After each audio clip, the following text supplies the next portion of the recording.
Propositions qui sont très similaires à celles de Bernard Friot et de Réseau Salariat. Quelles sont vos propositions significativement différentes ou nouvelles? Et quels sont vos points de désaccord ou de divergence?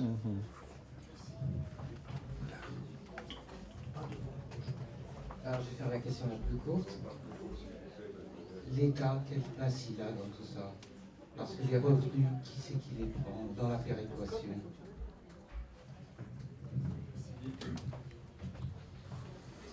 Oui, j'ai bien compris que tu étais interrogé sur 2030.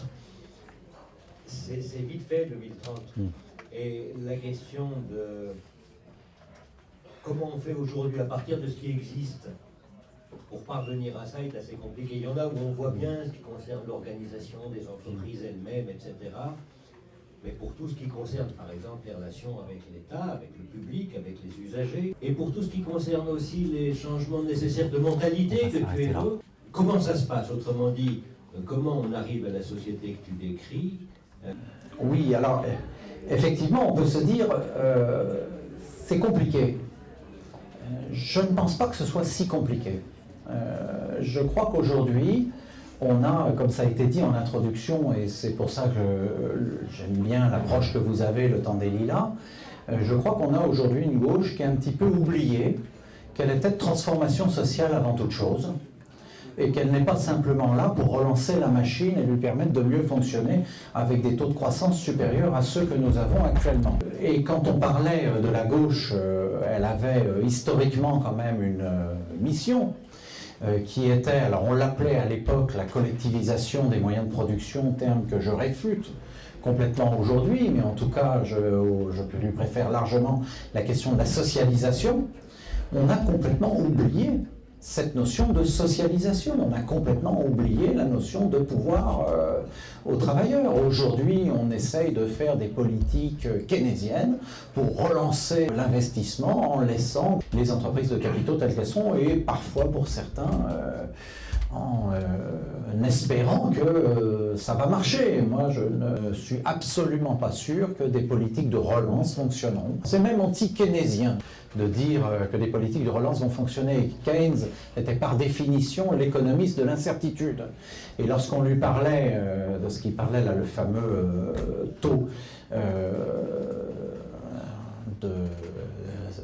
je manque le terme, excusez-moi, mais l'effet sur un investissement donné, est-ce qu'il est de 1,5, de 2 et tout? Le multiplicateur keynésien, merci, le multiplicateur keynésien lui-même disait on est incapable de déterminer lequel il sera, etc. Donc voilà, bon, moi ça ne me paraît pas raisonnable. Par contre, ce qui me paraît raisonnable aujourd'hui, c'est de dire que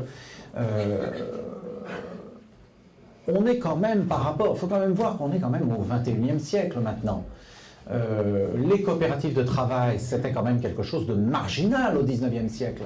Elles n'intéressaient que les couches du salariat qui avaient un savoir-faire à vendre. C'était les bijoutiers au début, c'était les menuisiers, etc. Donc des couches éduquées de la population qui se montaient en association ouvrière de production. Et ça a été tout le temps le cas. Aujourd'hui, enfin, on a largement changé. Je veux dire, la classe salariée, globalement, est éduquée et toutes les expériences, et dans quelques secteurs que ce soit, nous le montrent. Franchement, qu'est-ce qui peut m'expliquer qu'on n'est pas capable demain d'élire une meilleure direction que les directions des actionnaires extérieurs à l'entreprise nomment? Franchement. Est-ce que quelqu'un peut me l'expliquer rationnellement? Non. Donc, la question qui est posée aujourd'hui d'une gauche de transformation, je pense, c'est de dire, ben oui, on s'appuie là-dessus, sur cette transformation profonde, et aujourd'hui, ben, ma foi, on fait des politiques de relance, peut-être. Si elles marchent, mais si jamais elles sombrent, parce qu'effectivement, ça ne mord pas du côté des actionnaires, il faut prévoir l'alternative, il faut la prévoir maintenant. Et c'est pas après que l'expérience ne va pas marcher qu'on va s'en apercevoir. Et je ne pense pas, très sincèrement, et ça je le remarque dans toutes les discussions qu'on a, l'idée de dire, et ça rejoint la question de la démocratie, l'idée de dire, bah, après tout, pourquoi nous ne serions pas dans nos entreprises dans un schéma démocratique où nous contrôlerions nos décisions, ça n'a aujourd'hui, à mon avis, rien de révolutionnaire, ça n'est pas le grand soir, c'est pas quelque chose d'inimaginable, et d'ailleurs il suffit de voir à quel point l'esprit SCOP plaît dans toutes les couches de la population, y compris des gens qui se situent plutôt à droite de l'échiquier politique. Alors eux, évidemment, ils vous disent, la SCOP, on aime bien, c'est la responsabilisation des salariés, gna gna gna gna gna. Mais bon, c'est une réalité. Donc je crois que c'est quelque chose qui est envisageable. Alors bien entendu, politiquement, c'est compliqué. J'ai fait un scénario comme quoi on aurait 5 années d'électrochoc et puis peut-être qu'en 2022, ça ira mieux. Bien entendu. Alors maintenant, la question sur la place de l'État et la question du salaire à vie de Bernard Friot. Ben, je vais commencer par le salaire à vie de Bernard Friot. Oui, effectivement, il y a des points communs. Bernard Friot, d'une façon assez amusante, fait une socialisation alors intégrale, hein, quasiment du jour au lendemain, qui, moi, me pose de grandes questions, sur un schéma dans lequel on dit, voilà, on va avoir des grades, on va être payé uniquement par notre grade. Et puis on ira au travail, notamment motivé pour avoir d'autres grades, hein, je veux dire, et puis ça va bien se passer. Et puis très vite, il est arrivé à la conclusion, mais oui, mais dans cette affaire avec les actionnaires, ça ne marche pas, ben oui, normal. Et il est arrivé à définir ce concept de copropriété d'usage, qui est un terme qui me convient relativement bien. Bon, personnellement, j'ai une tendance à réfuter la propriété pour parler de commun, mais enfin, le terme de copropriété, le terme de commun, qu'est-ce que c'est? C'est effectivement une ressource qui est à la disposition de toutes les personnes intéressées. Et donc de ce point de vue, une notion d'accès, d'usage. Hein. Donc quand on parle de copropriété d'usage, lui a dit j'aime mieux le terme de copropriété parce que les gens voient ce que c'est que la copropriété. Il a raison, c'est vrai, c'est pas absurde, copropriété d'usage, pourquoi pas. Mais le problème, c'est qu'il est venu à la copropriété d'usage avec un cheminement qui est relativement improbable. C'est-à-dire que si demain on me dit la socialisation, la copropriété d'usage, on l'aura quand on aura convaincu une majorité de la population que le salaire doit être donné en fonction de grade, de façon inconditionnelle, sans aucun rapport avec le travail et l'occupation d'une fonction productive, moi j'ai peur que le scénario ne soit pas 2030, mais 2200 ou quelque chose comme ça. C'est un petit peu ça qui me fatigue, qui me pose problème. Donc c'est pour ça que mon propos, il est de dire que la proposition de socialisation des revenus de Bernard Friot est un scénario qui n'est pas absurde. Moi, si demain la population est majoritairement favorable à son système de grades et qu'on soit payé uniquement sur un grade et puis sans aucun lien avec une affectation productive et tout, ma foi, tant mieux, je dirais. Si ça fonctionne, tant mieux. Mais la grande question, elle est comment on y va? Alors c'est justement pour ça que je défends cette idée de péréquation comme outil pour peut-être aller dans cette direction. Et donc prévoir, je dirais, la socialisation, la copropriété d'usage, bien avant qu'on adopte ce système de rémunération par grade. De façon que ce n'en soit pas un préalable. C'est ça. Voilà ma divergence fondamentale avec Bernard Friot. Ensuite, la question de la place de l'État. Oui, alors l'État existe, bien entendu. On se place dans le cadre d'un État. Je me suis inscrit dans des échéances électorales. Bon, c'est un scénario. On aurait pu imaginer un autre scénario, d'un gros crack avec une révolution, une nouvelle constituante et tout. Bon, voilà, comme tout scénario, il ne vaut pas grand-chose. Ça, vous vous en doutez. Donc, je me suis placé dans un cadre d'État. L'État existe, on est obligé d'avoir, je dirais, une majorité à un moment donné, et ça on s'en rend compte, hein, pour des politiques sociales et autres. Maintenant, toutes les mesures qui sont proposées utilisent, peut-être l'État encore en tant que force régalienne pour un caractère obligatoire, lorsqu'on parle d'une péréquation, lorsqu'on parle de cotisation sociale. Elles ont un caractère obligatoire. Si jamais les cotisations retraite étaient facultatives, vous imaginez la tête de nos systèmes de retraite. Forcément, elles sont obligatoires. Donc l'État, effectivement, en tant qu'outil régalien, a un outil toujours à jouer là-dedans. Par contre, je me place bien dans l'esprit sécurité sociale 1945, sécurité 45, de séparer le plus possible ces organes qui sont pour moi des communs. C'est-à-dire que la sécurité sociale doit redevenir un commun, la péréquation doit redevenir un commun, se séparer de plus en plus de l'État de façon à être géré directement par les usagers, de façon à prévoir un dépérissement, bien entendu, de l'État. Et encore une fois, quand on parle de ces schémas, on parle d'une péréquation. La péréquation peut très bien s'envisager à une échelle nationale. mais on peut très bien l'envisager à une échelle européenne, en complément, c'est-à-dire qu'il y en aurait deux, et puis peut-être une troisième à une échelle régionale. Pourquoi pas? Je crois que la vision, à mon sens, qu'on doit avoir, c'est une vision de plus en plus, je dirais, de dépérissement de l'État et de construction de communs, de fédération de communs, dans lequel on a le commun de l'unité productive, tel qu'on l'a décrit tout à l'heure, c'est l'unité productive avec ses travailleurs, éventuellement ses usagers qui se mobilisent, le système financier socialisé qui, en lui-même, peut-être à différentes échelles, mais constitue aussi un commun, et puis ces outils de redistribution. On n'a pas parlé d'outils de subvention, puisque on aurait pu en parler si on parlait des services publics et tout, comme étant des communs. Je crois très sincèrement qu'on est obligé de plus en plus penser dépérissement de l'État dès le jour 1, tout en sachant qu'on doit lui conserver un caractère obligatoire pendant un certain temps, jusqu'à la naissance de l'homme nouveau, mais on ne va pas en faire un préalable comme ça a pu être fait à une époque. Voilà.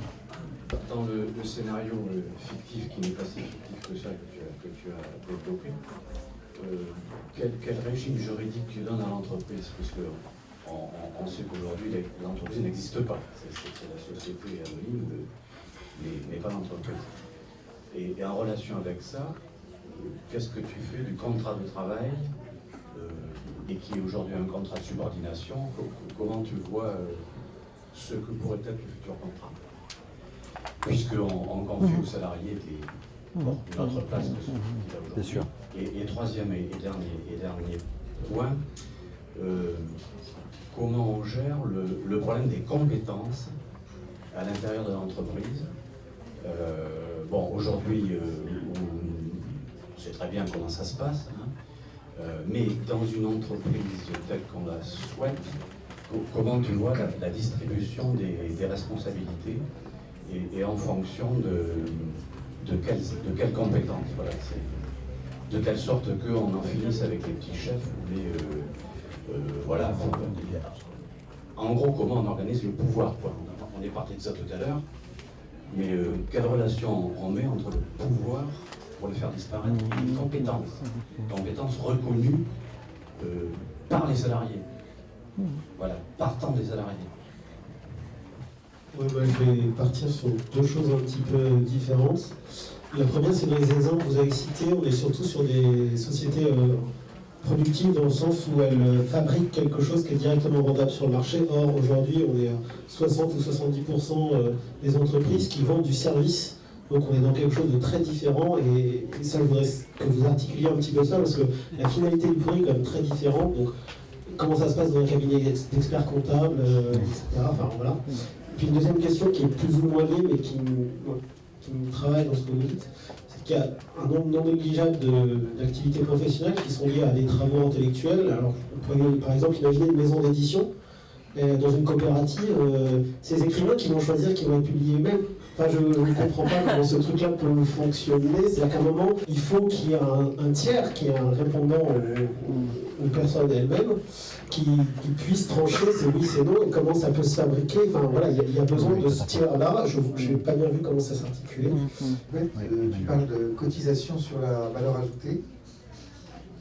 Si j'ai bien compris, hein, pour financer les banques, hein, je parle sous toute réserve. Sur les salaires bruts, mais peu importe, ça revient au même. Sur les salaires bruts? C'est pas opposé, voilà. Ah, non, c'est pas tout à fait. C'est pas la même chose. On entend souvent, bon alors, vas-y. notamment, on parle de taxer la valeur ajoutée, on entend pas mal cette idée-là. C'est pas la même chose, oui. Et alors, dans la cotisation sur les salaires bruts, c'est autre chose. C'est la cotisation sur les salaires. Tout à fait. Mais qui est tout à fait distincte de la valeur ajoutée. Donc, pour financer les banques, c'était une cotisation sur les salaires bruts. Oui, tout à fait. C'est ce que je défends dans le livre. Ça fait tomber ma question. Pardon? Ça fait tomber ma question. Ah bon? D'accord. Bon, donc je vais répondre à deux questions. Merci. Alors, bon, d'abord sur la question du régime juridique de l'unité de production.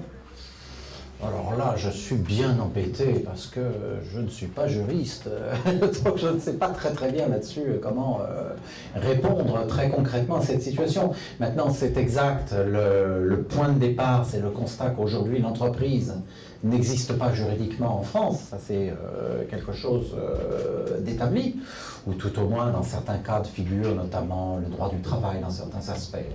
On a un début de définition, mais bon, il n'existe pas. Là, c'est certain qu'à partir de ce moment-là, ben, je dirais, l'entreprise en tant que telle, en tant qu'unité productive, bien entendu, apparaît en tant que telle. Alors, quel va être le régime? Bon, je me suis amusé tout à l'heure à partir de sociétés anonymes avec conseil de surveillance et directoire pour dire tiens, on peut en faire telle utilisation et faire un conseil d'orientation et un directoire élu par les dirigeants. Comment cela va se mettre dans notre droit? Là, je suis incapable d'y répondre. Sur la question maintenant du contrat de travail, alors ça c'est une grande question qui est très actuelle dans le mouvement des coopératives de travail. Il faut savoir que la France a la particularité que les membres de ces coopératives de travail, les SCOP, ont un statut salarié. À la différence des coopératives de travail italiennes, espagnoles, argentines par exemple, où les travailleurs ont un statut de travailleurs indépendants. Alors, je dirais philosophiquement, moi je comprends mieux les positions des Italiens, des Espagnols et des Argentins qui correspondent plus à la logique, bien entendu, de la coopérative en tant que telle.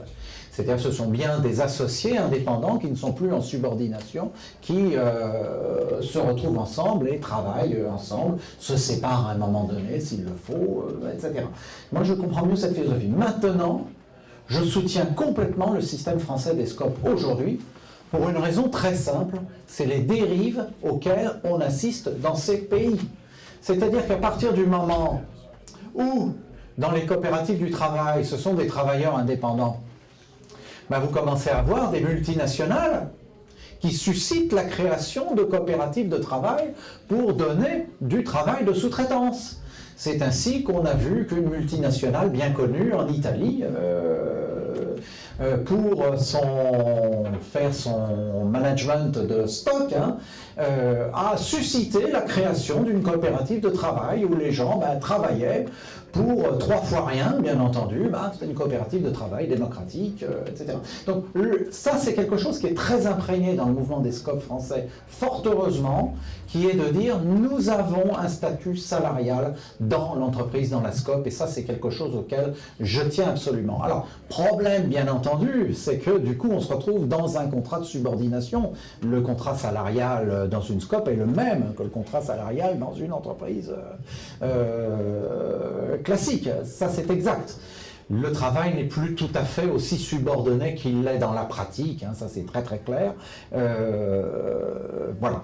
Alors maintenant sur la question des compétences, je dirais que c'est un petit peu ce que je vais répéter ce que j'ai dit, les compétences se partagent assez vite en fait dans une SCOP. On s'aperçoit au moment des reprises, on s'aperçoit aussi, vous avez parlé des petits chefs là, je fais référence par exemple à la reprise de Seralep en 2004 dans la Drôme, des isolateurs électriques de haute tension. Une des premières choses qui sont apparues, c'est qu'il n'y avait plus de contremaîtres. Du jour au lendemain, il n'y avait plus de contremaîtres parce qu'ils n'en avaient plus besoin. C'est tout. Voilà, ça s'est organisé en tant que tel. Très clairement, de toute façon, à partir du moment où une direction est élue, comme je le disais, ça change finalement pas mal de choses. Et la culture du petit chef, elle ne peut pas tenir. C'est-à-dire que le petit chef, qu'est-ce que c'est? C'est au final l'émanation de l'actionnaire. C'est l'actionnaire qui a élu sa direction, qui nomme ses petits chefs pour faire bosser. Là, le petit chef, il va venir sur une direction qui est élue des gars, non, il y a un truc qui ne colle pas, quoi. Donc voilà, il y a un changement de culture qui s'opère, mais encore une fois, de façon souple, différente, suivant la taille de l'entreprise, la culture de l'entreprise et autres. Alors, effectivement, je parle des sociétés productives, j'ai encore mentionné Seralep, dur pour moi, je vais me faire taper sur les doigts. Ça, c'est une déformation, parce qu'effectivement, j'ai enquêté pendant pas mal d'années sur des entreprises, reprises d'entreprises par les salariés, et il se trouve que c'est surtout dans le domaine de l'industrie qu'on retrouve ces exemples. Il n'empêche que pendant très longtemps, les SCOP, c'est surtout dans le domaine des services qu'on les a vus, et c'est toujours le cas. C'est-à-dire qu'il y a, alors je regardais les secteurs professionnels des SCOP comparés à l'ensemble des autres entreprises, on a des choses quand même relativement similaires. Il y a plus d'industrie dans les SCOP qu'ailleurs, ça c'est clair, mais en termes de services, on retrouve la même chose, il n'y a pas de... il n'y a pas de schisme majeur. Voilà. Ça, c'est quelque chose C'est un travail en cours de publication, voilà, qui en parlera. Bon, maison d'édition, je ne sais pas, là on se confronte au grand problème de l'avenir de la maison d'édition. Est-ce qu'il y en a un, il n'y en a pas un, l'arrivée de l'e-book? Non, mais c'est un vrai débat, hein. C'est un vrai débat. Comment ça va? C'est certainement un métier qui va changer. Aujourd'hui, voilà, on s'interroge tous, je veux dire, on n'a pas de réponse à ces questions. Voilà. Maintenant, sur la question du tiers, si j'ai bien compris, parce que c'est ça en fait la question qui est fondamentale, moi je crois qu'on ne peut pas considérer que l'unité productive, elle est autonome. Elle n'est pas autonome, cette unité productive, quoi qu'il en soit. Elle a ses clients, elle a ses fournisseurs, et puis elle a aussi ses financeurs, qui est le système financier socialisé. Pourquoi je défends ce système financier socialisé de cette façon? C'est justement pour sa pluralité d'opinions. C'est-à-dire qu'en fait, on a les fonds salariales, le fonds salarial d'investissement, des enveloppes budgétaires à réaliser dans une optique de planification. Et puis on a conservé des banques, des établissements financiers autonomes, autogérés, qui sont en elles-mêmes des unités productives de services, là, vous mentionnez. Parce que ça, c'est du service, hein, typiquement. C'est-à-dire, je vais décider, je prends un crédit, j'accorde un crédit, et puis je pense, parce que je crois à ce projet économique, et je reviens. Et ça, c'est fondamental, que demain, on n'ait plus ce système où on a la banque de l'agriculture, la banque de ceci, la banque de cela. L'investissement, c'est une question d'opinion sur l'avenir. Personne n'a raison. Tout le monde a tort. Et on se trompe, on réussit, etc. Et il est fondamental qu'une unité productive se trouve en face d'une pluralité d'opinions. Très franchement, si l'unité productive, après avoir fait 10 banques, 20 banques, ne trouve personne pour se financer, c'est peut-être que son projet il est pourri. Voilà. Ou qui ne correspond pas aux besoins de la société, peut-être aussi. C'est en fonction de la planification. Inversement, il suffit qu'il en trouve une pour avancer, on voit qu'on a une interaction. Donc en fait, je crois qu'il faut considérer l'unité productive, aussi bien productive au sens production, secteur secondaire, qu'au sens secteur tertiaire, comme étant en interaction avec toute une série d'autres acteurs, des unités productives et d'autres communs. Si ça vous convient, on va arrêter là et Fabien va dire le mot de la fin.